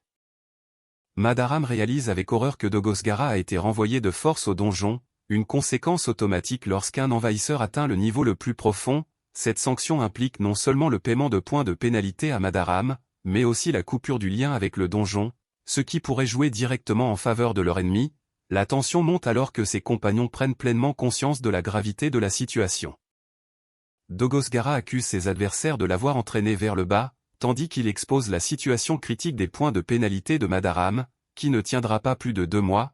Il révèle que son propre donjon peut encore durer 4 mois, mais que si 2 ou 3 autres envahisseurs tombent, l'effondrement de Madaram sera retardé et son équilibre financier basculera en sa faveur. Un des compagnons met en garde contre la coupure du lien avec le donjon, soulignant que cela entraînerait sa conquête si les points de pénalité ne sont pas payés. Madaram, conscient du risque, promet de vendre tous les actifs de la société et même les monstres pour régler la dette, tout en arrêtant temporairement de placer des coffres au trésor. Pendant ce temps, une explication rappelle que les aventuriers cherchent à la fois l'honneur et les trésors cachés dans les donjons. Le donjon, privé de mana, se dirige inévitablement vers la ruine, car sans coffre au trésor, les aventuriers ne viendront plus l'explorer. Une femme affirme qu'ils n'ont plus d'autre choix que de se retirer de cette partie, tandis qu'un autre personnage, préoccupé, réalise que son propre donjon est lui aussi en danger. Au plus profond du donjon du dragon noir, la tension est palpable. Un dragon, haletant et en sueur, remarque le retour inattendu d'un groupe. Un autre personnage, visiblement inquiet, s'interroge sur l'identité du mystérieux épéiste. Malgré la puissance impressionnante de la troupe ennemie, composée de 3 dragons de feu et de 30 cavaliers dragons, ils n'ont pas réussi à écraser la formation de niveau intermédiaire. Madaram esquive habilement l'attaque violente d'un dragon, son épée tranchant l'air avec précision. Malgré la puissance brute de la bête, il reste agile et déterminé, prêt à contre-attaquer. Autour de lui, les cavaliers dragons observent, témoins de ce duel intense. Madaram dégage une aura dorée impressionnante, surprenant ses adversaires. Un dragon inquiet réalise que son propre niveau d'aura noire, censé être le plus élevé, pourrait ne pas suffire face à cette puissance. Pendant ce temps, un messager arrive avec une lettre urgente de Yulin-sama, annonçant un nouveau développement crucial. Le dragon Dogosgara, furieux, déchire une lettre en criant son désespoir face à la menace que représente le protagoniste. Il réalise que ce dernier pourrait conquérir son donjon des 2 mains. ce qui le pousse à accuser ses alliés d'être inutiles. Un de ses compagnons tente de le calmer, tandis que son regard trahit une profonde inquiétude. Le dragon Dogosgara, épuisé et blessé, repousse violemment son adversaire en criant de colère. Il s'excuse auprès de Laguna, conscient de sa fin imminente, mais déterminé à ne pas mourir sans se battre. Avant de sombrer, il confie sa vie à Laguna, lui demandant de continuer son combat. Le dragon Dogosgara jure de vaincre Madaram, quitte à y laisser sa vie. De son côté, le protagoniste réalise avec gravité que ses points d'énergie s'épuiseront dans 20 jours, et même en gagnant du temps, il ne tiendra pas plus de 2 mois. Le donjon du casino propose désormais des objets adaptés à la conquête des 8 grands donjons, comme un bouclier d'écailles de dragon ou un masque anti-poison, des vêtements résistants à la chaleur et un livre conférant une protection contre le charme complète cet arsenal. Madaram, conscient des difficultés, se prépare à un combat d'endurance, refusant de montrer la moindre faiblesse ou impatience. Un messager vient remettre au protagoniste une lettre de Maguire, qui propose de payer les points de pénalité et demande la dissolution du lien avec le donjon. Cependant, la condition imposée est que le maître du donjon se présente lui-même à la réunion de paiement au conseil, ce qui complique la situation. Malgré l'espoir soulevé, le héros comprend que la victoire n'est pas encore assurée. Une conversation légère s'installe entre le protagoniste et une étrange créature, évoquant des chiffres sans grande importance. Pendant ce temps, dans le club Dragon S-Nest, l'atmosphère est calme, mais plusieurs objets confisqués attirent l'attention, suggérant des tensions sous-jacentes. Madaram contemple les objets confisqués, se demandant si cela représente tout ce qu'il a construit. Il présente une arme appelée Stagnation Spike, capable de paralyser définitivement sa cible. Même si Madaram est immortel, être piégé par cette arme l'empêchera de gérer son donjon, ce qui entraînera son effondrement. Madaram réfléchit à la difficulté d'attirer Madaram, toujours méfiant, vers la société, tout en constatant que la dissolution du lien avec le donjon de Maguire joue en sa faveur. Le paiement total atteint 300 millions de points, un montant sans précédent qui justifie la rencontre en personne des parties impliquées. Malgré tout, il doute qu'il puisse assister au moment exact de la chute de Madaram. Yulin apparaît sans son maquillage habituel, visiblement soulagée de retrouver Dogosgara sain et sauf. Elle implore son aide, bouleversée par la mort de ses vierges célestes et la présence d'aventuriers dans son donjon. Dogosgara la méprise, la traitant d'inutile. Yulin, connue comme la maîtresse de Dogosgara, pleure, se demandant si elle est la seule à rester à ses côtés. Ce dernier la méprise ouvertement, la traitant d'inutile et lui ordonnant de disparaître. Malgré tout, elle semble encore attachée à lui, cherchant désespérément quoi faire. Yulin, en larmes, s'excuse sincèrement et supplie Dogosgara de ne pas l'abandonner, lui offrant tous ses monstres et points en gage de sa loyauté. Dogosgara, furieux, rejette brutalement sa demande, affirmant qu'il ne survivrait jamais en se reposant sur la pitié d'une femme, et lui ordonne de disparaître immédiatement. Yulin, désespéré, supplie Dogosgara de lui pardonner et de ne pas l'abandonner, promettant de tout faire pour rester à ses côtés, mais Dogosgara, furieux, la repousse violemment en lui ordonnant de partir et lui jurant de ne plus jamais vouloir la revoir. La porte se referme brusquement derrière elle, marquant la fin de leur lien. Dogosgara, encore secoué, se reproche intérieurement d'avoir frappé une femme plus faible que lui. Il se convainc que cette rupture fera enfin partir Yulin de sa vie.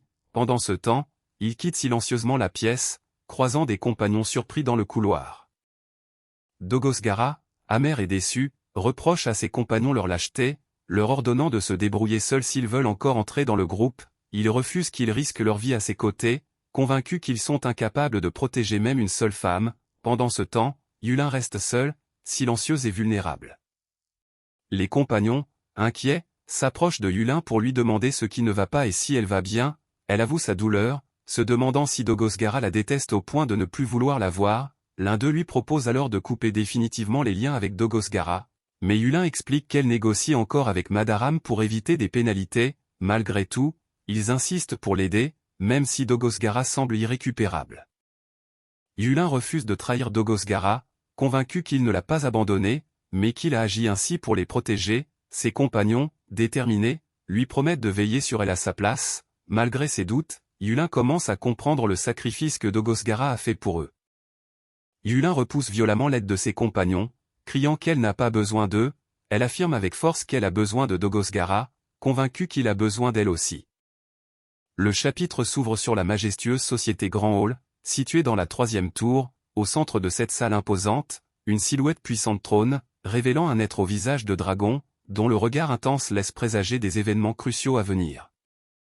Le classement affiché est déterminé selon les revenus et dépenses du mois précédent, les noms apparaissent en rouge ou en noir, indiquant respectivement si la personne est présente ou absente dans la société. Ce tableau révèle ainsi le statut actuel des membres les plus influents.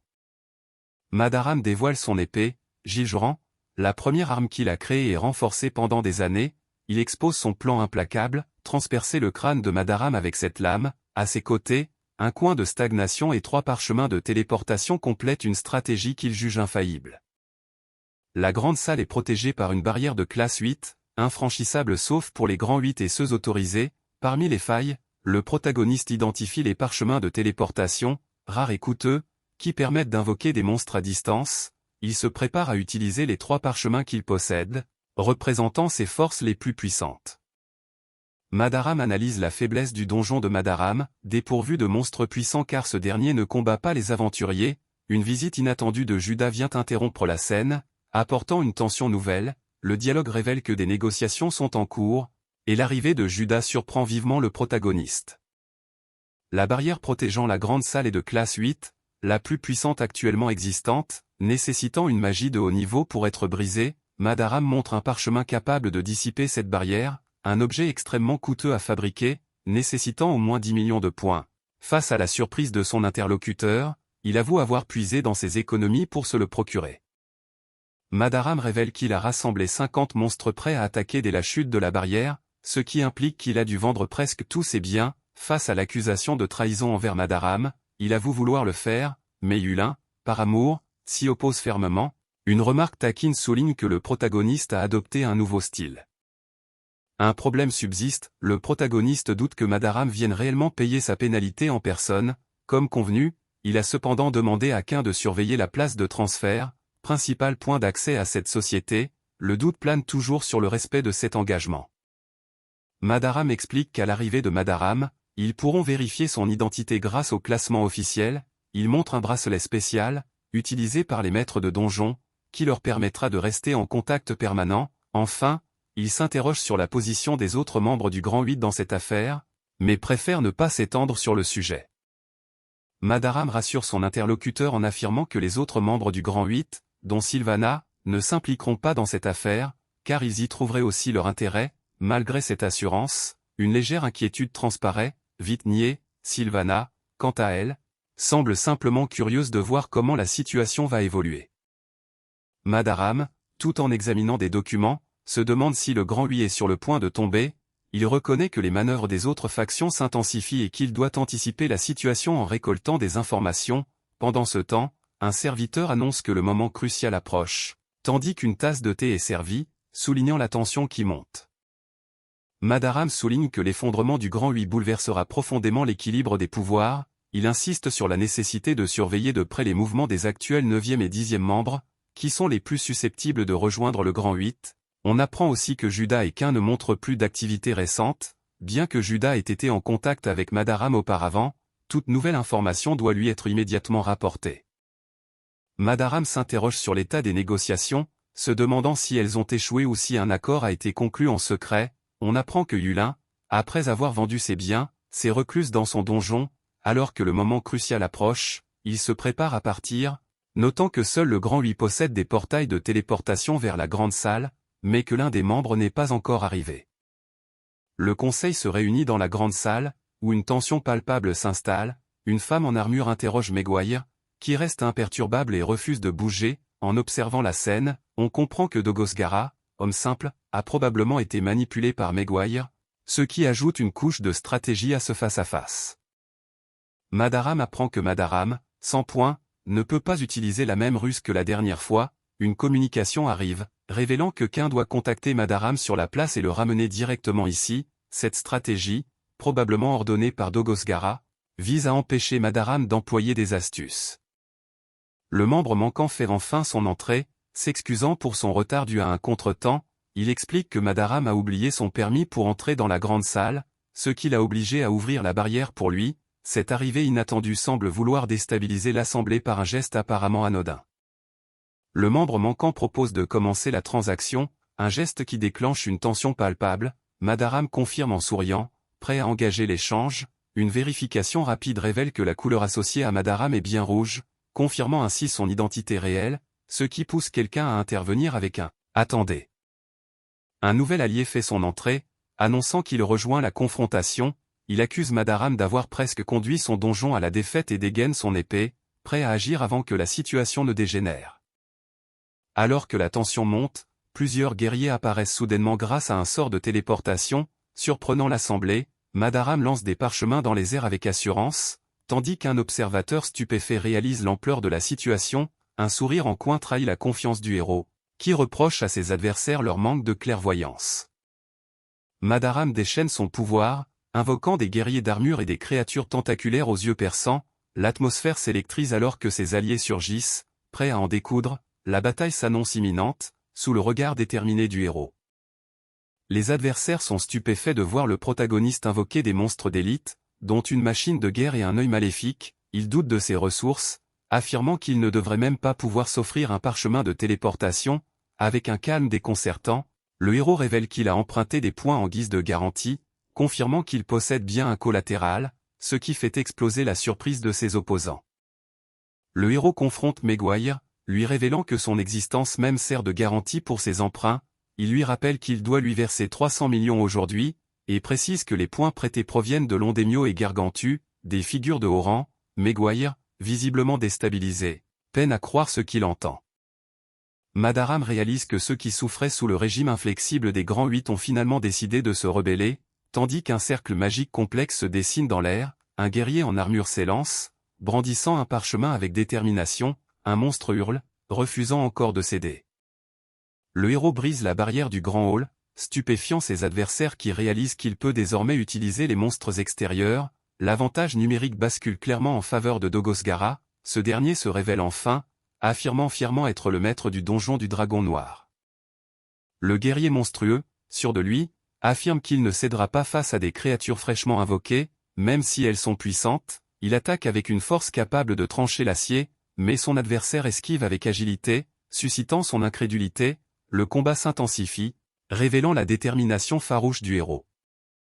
Le guerrier en armure lance une attaque puissante, mais le maître du donjon du dragon noir est touché et en difficulté. Ses alliés réalisent que leurs ennemis coordonnent leurs actions et ordonnent une retraite immédiate. Un cercle magique mystérieux s'active, illuminant la scène d'une énergie inquiétante. Un cercle magique de classe 7 s'active, libérant une énergie électrique puissante qui fait vibrer les rotours. L'atmosphère devient électrique, annonçant une attaque dévastatrice imminente. Les alliés, pris de surprise, observent avec inquiétude cette magie impressionnante. Le guerrier en armure se lance à l'assaut avec détermination, prêt à affronter le maître du donjon du dragon noir. Ce dernier, en pleine attaque aérienne, est mis en garde par un allié qui reconnaît la puissance de leurs adversaires. La tension monte alors que le combat devient de plus en plus féroce. Madaram réalise avec stupeur que Madaram possède des monstres d'une puissance exceptionnelle, achetés à Londemio et Gargantu. La surprise laisse place à une prise de conscience. Tandis qu'ils se croyaient en sécurité en tant que Grand 8, leurs ennemis ont continué à se renforcer dans l'ombre. Madaram, bien que conscient des dangers, admet qu'il n'était pas totalement complaisant, mais la menace reste plus grande que prévu.